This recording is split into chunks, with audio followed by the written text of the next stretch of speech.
Hello and welcome to this new section on how to build REST APIs using the Django REST framework.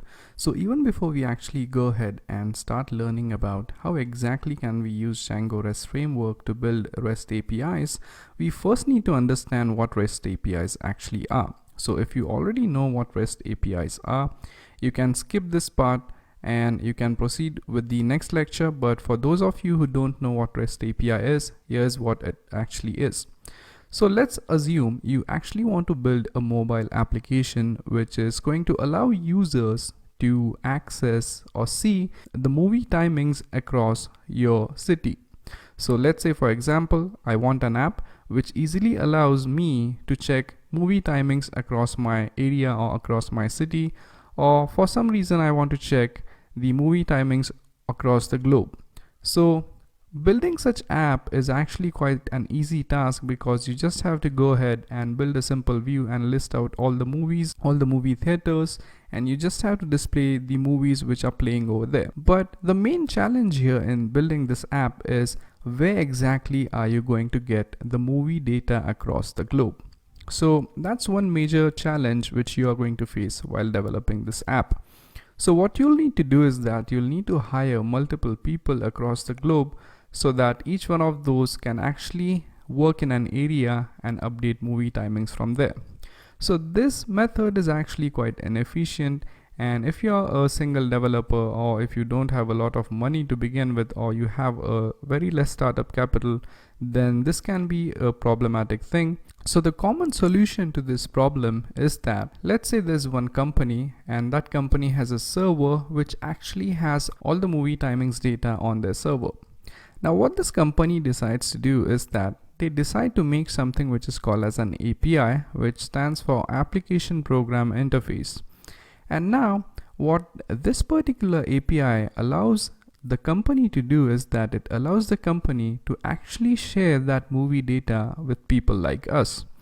So the way in which this is going to work is that the mobile application which we are building is actually going to send a request requesting for the data from the API, and the API is now going to act as a communication layer between the company server and the client. So once the API gets a request for accessing a certain kind of movie data, what the company server does is that it communicates with the API and it sends back an appropriate response. So here API is nothing but it's an interface which allows communication between two devices. That's exactly what an API is. Now let's go ahead and learn what exactly API is in much more depth. So an API is a code which allows two programs to communicate. So while building real-life software, you actually need to communicate a lot of data between two different modules or two different softwares. And one of the most common examples where you might have used an API is when you use some service like PayPal or Stripe. So what happens is that whenever you're shopping on an e-commerce website and there is an option for you to make a payment via PayPal, what the developers of that website actually do is that they have used the PayPal's payment gateway into their website.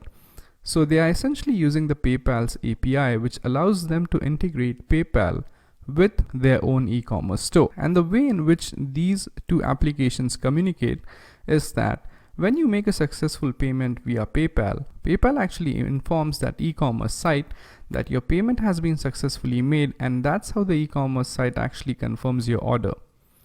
So API is nothing but it's a code which allows two programs to communicate. Now a developer can write a program which can communicate with an API. So whenever there's some communication to be made, a developer can simply go ahead, write a program which can communicate with the API of some other website. So in the example I have just given, developer of the e-commerce website is essentially writing a program which communicates with the API of PayPal. Now we know what an API is. Now let's learn what exactly is a RESTful API. So a RESTful API is an API that uses HTTP requests to get, put, post, and delete data.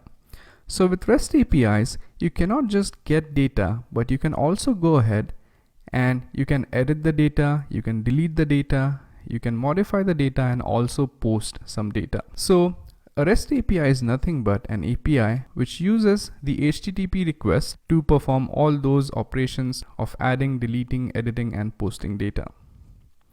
So now what exactly REST stands for? So REST actually stands for Representational State Transfer. So what do we exactly mean by representational state transfer? So we are actually going to learn what exactly is representational state transfer. But for now, let's move on to the next point. So REST is actually an architectural style for developing web services. So there could be APIs of multiple kinds. So for example, there can be a SOAP API, which is some other kind of architectural style for developing web services, and REST is the one which we are discussing right now. Now REST is actually preferred over SOAP due to the fact that REST actually leverages less bandwidth. So whenever you are using REST over SOAP, you're always saving on bandwidth while building your API. So that's one of the reasons why REST is actually preferred over SOAP. Now let's go ahead and learn what exactly is representational state transfer.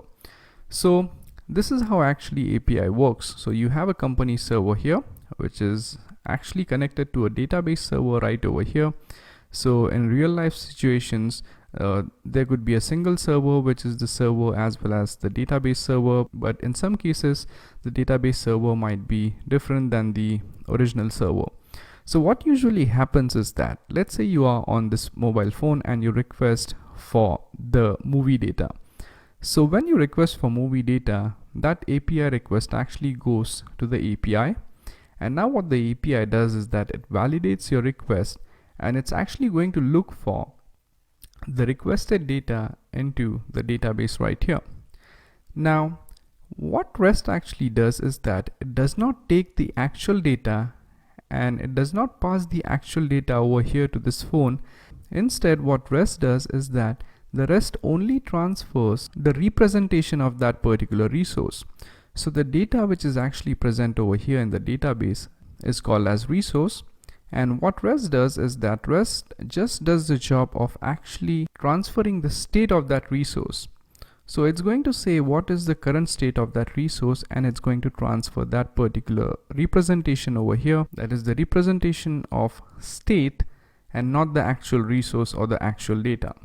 So this is how REST actually works, and this is why we call this API as an REST API, because it actually transfers the representational state of the resource. So now let's go ahead and learn what are the different kinds of API requests. So we have the HTTP GET, which is actually used to retrieve resource representation, that is to get data. So whenever you actually want to get some data from the API, we have HTTP GET as the API request, which we need to send to the API. Then we have HTTP POST, which is used to create new resource. That is, whenever you want to create new data and you want to post it to the server, we use the HTTP POST request. Then we have HTTP PUT, which is kind of similar to the POST, but the thing is, PUT is actually used to update existing resource, and that is nothing but it means editing data. Then we have HTTP delete, which actually allows us to delete the resources on the server. That is, it allows us to delete data. So using the REST API, you can actually perform all these basic operations like retrieving the data, posting data, editing data, and deleting data. So now that we know what an API is, how it exactly works, now let's learn how an API request looks like. So this is how a general API request looks like. So let's say this XYZ is actually a site which is going to provide us the data related to movies. So whenever you want to access an API, there is usually a special URL to access that particular API. So what the developers of that site do is that they have a special API page which enlists all the requests or the API requests which you can actually make. So the developers say that whenever you want to access movie data on our website, you simply go to this particular URL. So when you go to that particular URL, you're automatically going to get data related to all the movies. Now instead, if you specifically want one particular movie, you can actually go to some other URL which might look something like this. Now the URLs can be actually set to anything. It's all upon the developer's choice.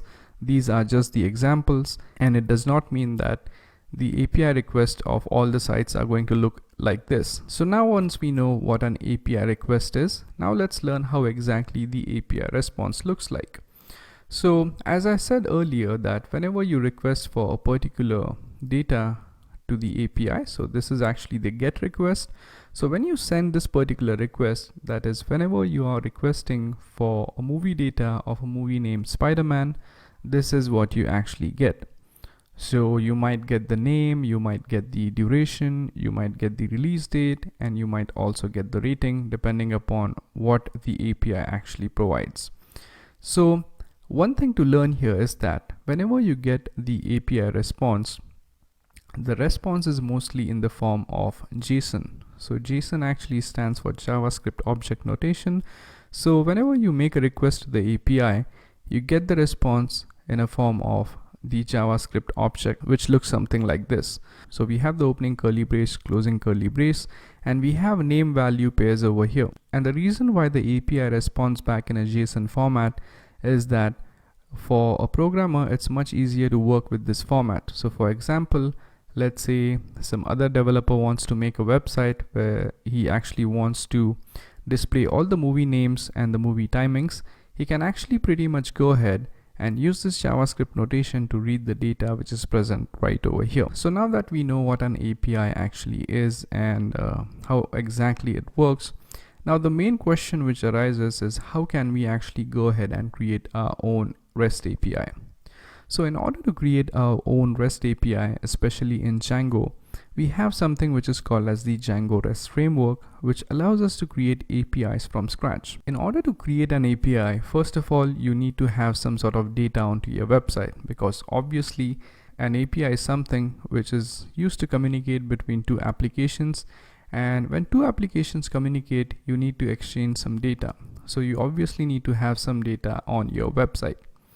So in the upcoming lecture, what we will do is that we will try to build an API which actually gives out details of specific movies, like the name of the movie, the rating, the duration, so on and so forth. And we are going to build that using the Django REST framework. So thank you very much for watching, and I'll see you guys next time.